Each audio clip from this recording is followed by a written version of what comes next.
یا رسول اللہ حقا۔ اللہ تعالیٰ نے ایک ولی کو کیا مقام و مرتبہ عطا کیا ہے، آئیے ذرا مثنوی معدن فیض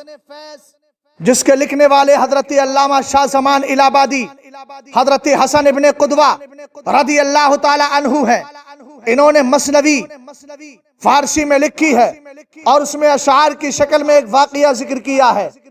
ایک دن ایسا ہوا، حضرت رابعہ بصریہ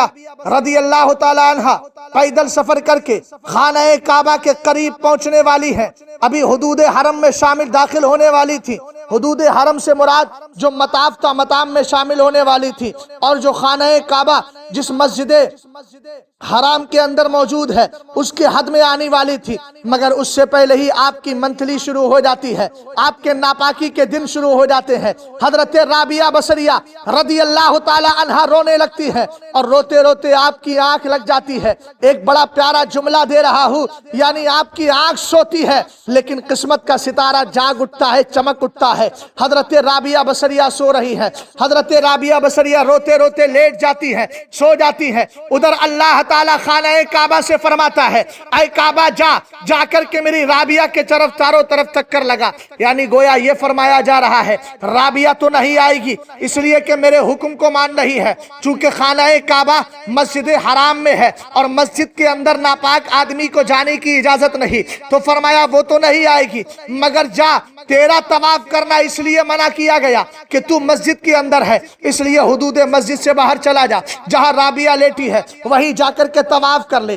رب قدیر کی بارگاہ میں خانہ کعبہ عرض کرتا ہے، مولا اتنے لوگ میرا طواف کرنے آئے ہیں، اگر میں چلا جاؤں گا تو پھر ان کو حرمہ نصیبی ہوگی۔ رب قدیر نے فرمایا ایک قانون بنا رہا ہوں، قانون یہ ہے آج کے بعد اگر کوئی تیرا طواف کرے گا اس کو میں 101 حج کا ثواب دوں گا، اور اگر کوئی رابعہ کی جہاں لیٹی ہے اس زمین کے چاروں طرف چکر لگا لے گا اس کو میں 70 حجوں کا ثواب عطا فرما دوں گا۔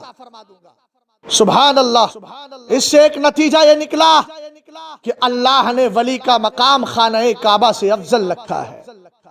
اور وہ تو ہے حضرت رابعہ کے لیے چکر خانہ کعبہ نے لگایا، مگر کب؟ اس وقت لگایا جب وہ مکہ شریف پہنچ گئیں، اور قربان جائیں سیدی غوث پاک اپنے علاقے، اپنے محلے، اپنے شہر میں موجود ہیں،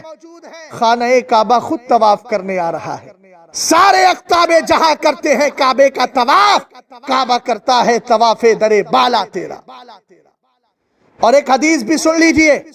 سرکار دو عالم صلی اللہ تعالی علیہ وسلم نے ارشاد فرمایا، حدیث کے راوی حضرت عبداللہ ابن عمر ہیں، اور اس حدیث کو تحریر کیا گیا ابن ماجہ کے اندر۔ سرکار علیہ السلام کے صحابی فرماتے ہیں، رأیت رسول اللہ صلی اللہ تعالی علیہ وسلم یطوف بالکعبہ ویقول، میں نے دیکھا سرکار خانہ کعبہ کا طواف کر رہے ہیں اور خانہ کعبہ سے گفتگو بھی کر رہے ہیں، فرماتے ہیں ما اطیبک و اطیب ریحک، ما اعظمک و ما اعظم شانک، والذی نفس محمد بیدی لحرمت دم المؤمن